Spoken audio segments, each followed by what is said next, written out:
hard Tuesday. Liked the intensity. Started off a hair sluggish on offense and really picked it up and really got. I was very pleased. One of our better practices of the year. Saw a lot of improvement. But just how we went about it. Defense, they said they had a really good day when we against each other. It was really competitive. Guys were juiced up. So hopefully we can handle practice well. Questions? When you think about practice and what makes it complete, is there maybe like a checklist you go through in your head, or is it just kind of a consistency? Feel? Listen, you ain't gonna always make the right play.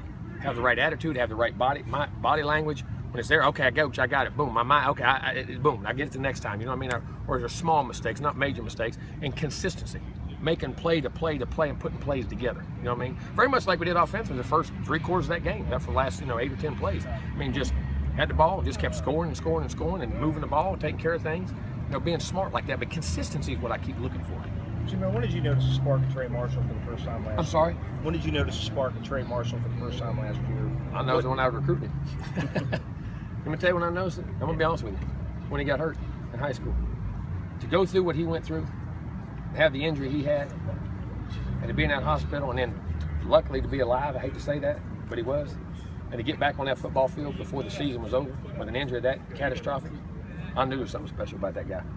He loved to play ball, and he did last year, and he's been that way since he's been here.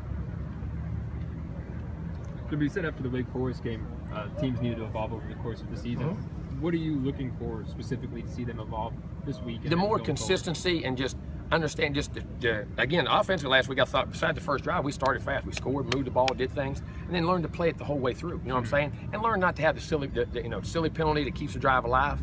Play with discipline, not have if they beat you physically. On a great catch or that happens, but not a mental mistake.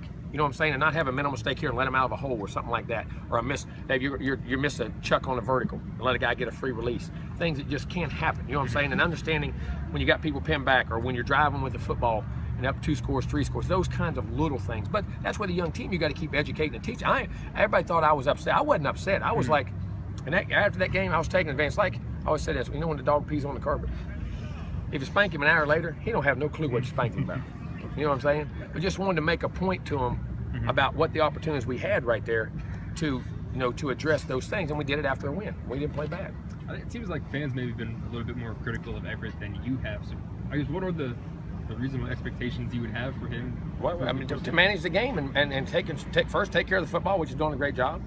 Win football games, lead his team. He's doing well. Guys, it's like I say, people ask me to evaluate a guy on film. So I don't. I can evaluate him physically. I said, why? I'm not coaching him. What he's being asked to do, how he's doing it, what's going on, he's making great progress in what we're doing. And we're winning football games. The Mal's situation is... It's not about offense or defense. It's about the team. What kind of team do you have? How they play together. Jim Mal's situation is situated like the coaches always get more blame than they deserve when things without Golson. The coaches always get a little bit more blame than they deserve. Al's a great coach in my opinion. I think he's done a great job. He's a very respectable, great guy. I don't know what all he's.